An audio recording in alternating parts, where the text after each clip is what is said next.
J'en ai eu beaucoup de blessures au début de ma carrière. Ma première année, quand je me suis fait rappeler par les Nordiques la toute première fois, j'ai commencé et puis j'ai seulement joué 13 matchs. Puis je me suis comme déchiré un peu l'aine, à partir de mon aine ici jusqu'à l'estomac. J'ai manqué un gros 7-8 mois. De la misère à marcher. Ça a été, ça a été une grosse blessure pour moi parce que le timing n'était pas bon. Je venais de me faire rappeler, alors c'était important pour moi de faire ma marque. Parce que dans ce temps-là, les Nordiques ne gagnaient pas souvent et puis il y avait beaucoup de va-et-vient dans la Ligue américaine. Beaucoup de joueurs qui se faisaient rappeler, se faire descendre. Puis quand c'était à mon tour de se faire rappeler, j'ai eu une grosse blessure, puis ça m'a mis à l'écart pour un bon bout de temps. Ouais, c'est ça. Après un an ou deux plus tard, dans un match contre les Highlanders, je me suis pogné avec un joueur, puis c'était plus de la lutte qu'une bataille. Puis il était quand même assez plus gros que moi, puis il a comme tombé sur moi, comme ça. Puis j'ai tombé directement sur ma fesse, puis j'ai entendu un genre de crack. Puis ça aussi, ça m'a tenu à l'écart pendant un bon moment. Puis à part de ça, une couple de cicatrices ici et là, des coups de patin que j'ai reçus, que j'ai été quand même un peu chanceux dans ma malchance. Mais en général, là, c'est plus des cicatrices que des grosses blessures. Au début de ma carrière, mais vers la fin de ma carrière, j'ai été en santé pas mal le restant de ma carrière. Mon premier match avec les Nordiques. Ben ça, c'est toutes les années de travail, toutes les années de patiner à l'extérieur, que ce soit à l'extérieur, à l'intérieur. Quand j'ai enfilé mon gilet pour la première fois dans le vestiaire des Nordiques, ça m'a comme soulagé beaucoup. Parce que comme j'ai dit auparavant, je l'ai dit souvent dans le passé, moi j'étais pas dans les plans pour jouer pour les Nordiques. J'étais un choix de 12e ronde. Alors c'est comme si tu piges un nom d'un chapeau en 12e ronde, puis c'est Claude Lapointe, on va le mettre sur nos listes. On va le repêcher en 12e ronde. Mais non, ça a été une satisfaction personnelle d'avoir joué mon premier match avec les Nordiques. Non, c'était un feeling incroyable que je ne peux pas décrire. Mes premières années avec les Nordiques, puis ma première année, j'ai été... non, une bonne question, c'est avec qui que... Mais moi, j'étais pas quelqu'un qui se tenait beaucoup avec juste une personne. J'étais un gars d'équipe, j'étais un gars qui se tenait pas mal avec tout le monde. Mais au fil des ans, Stéphane Fiset était quand même un de mes bons chums.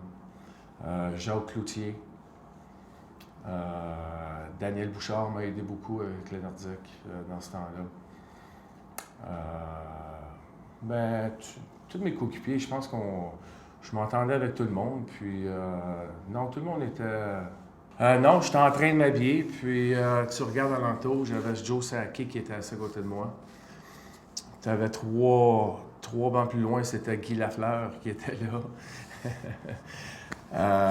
Puis là, tu t'habilles, puis tu regardes alentour, puis tu vois un gars comme Guy Lafleur qui... Colin, c'était l'idole de tous les Québécois pendant des années, puis des années, puis des années. Puis, donc, c'était un feeling incroyable. Mais pour moi, j'étais nerveux. J'étais très nerveux, mais il fallait que je reste concentré pareil. Comme j'ai dit, il y avait tellement de va-et-vient avec les Nordiques. Je pense qu'il y a eu comme 59 joueurs qui ont fait le passage avec les Nordiques, si tu parles de... Alors, oui, j'étais nerveux, oui, j'étais content, mais pour moi, c'était juste le début. Non, il fallait que je reste concentré, puis j'ai connu un bon match. J'ai scoré mon premier but, cette game-là, puis j'ai eu la première étoile en plus. Puis c'était contre les Bruins de Boston, qui était mon équipe d'enfance. Puis en regardant les Bruins, tu avais Raymond Bourque qui était là, c'est un Québécois, puis c'est un gars que j'ai admiré beaucoup. Puis scorer mon premier but contre lui, il était sa patinoire, alors non, c'était un feeling incroyable. Tout le temps de la même façon. Tout le temps. Que ce soit... pour moi, tout le temps de la même façon, c'est que tout ce que je fais, je commence tout le temps vers le côté gauche. C'est niaiseux à dire, mais pour moi, c'est important. Mais ça se fait naturel. Jamais je vais mettre mon patin droit avant. Jamais je vais mettre ma palle en premier, côté droit. Tout le temps le côté gauche. Mes épaulettes, pas mes épaulettes, mes coudes, c'est le côté gauche. Je prends mes gants, c'est le côté gauche. Tout est côté gauche. Ouais. C'est la seule petite affaire que j'ai, moi. Quand t'es pas gaucher? Oh, ben, lancer, oui. Je lance gaucher, mais... T'es droitier?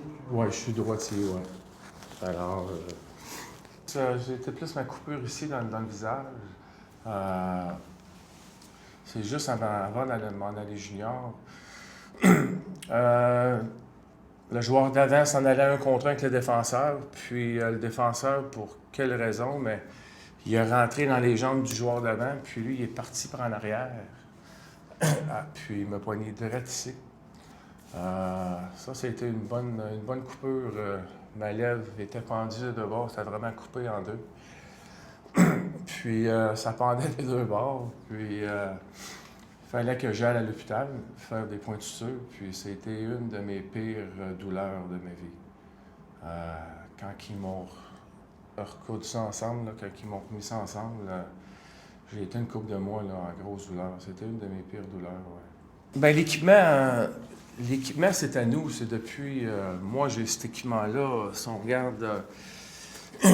on regarde mes coudes, moi, j'ai ces coudes-là depuis 1989. J'ai tout le temps gardé les mêmes coudes.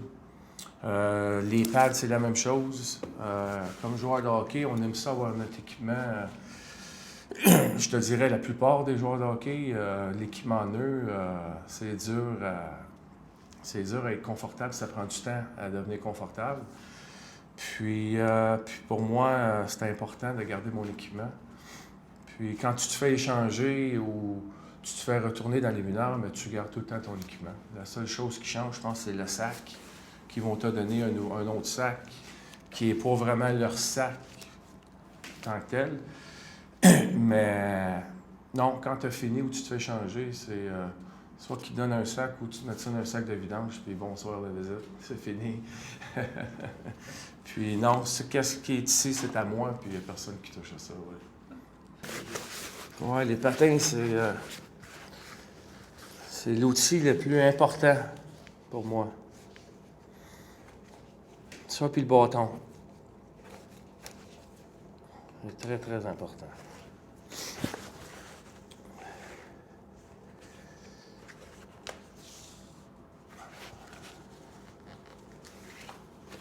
Et même encore aujourd'hui, avec mon âge, le hockey, c'est encore une passion pour moi.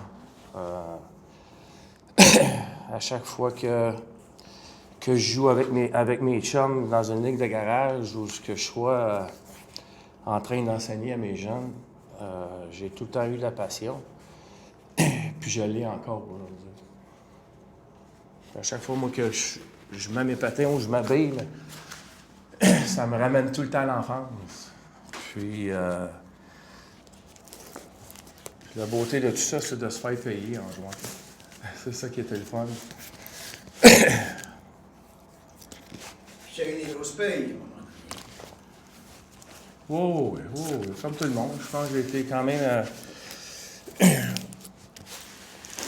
pas que ce soit au début de ma carrière que les salaires n'étaient pas encore assez gros. Puis vers la fin de ma carrière, c'est là que les salaires ont commencé à grossir, puis à être de plus en plus populaires, si on veut dire. Puis, mais que ce soit au début de ma carrière ou à la fin de ma carrière, c'est sûr que les chiffres ont changé. Mais non, j'ai tout le temps été reconnaissant que j'étais un gars chanceux de pouvoir jouer, faire ce que j'aime, ma passion. depuis l'âge de 4 ans. Puis de gagner ma vie avec ça, non, c'était choyé. Très, très chanceux. Ouais.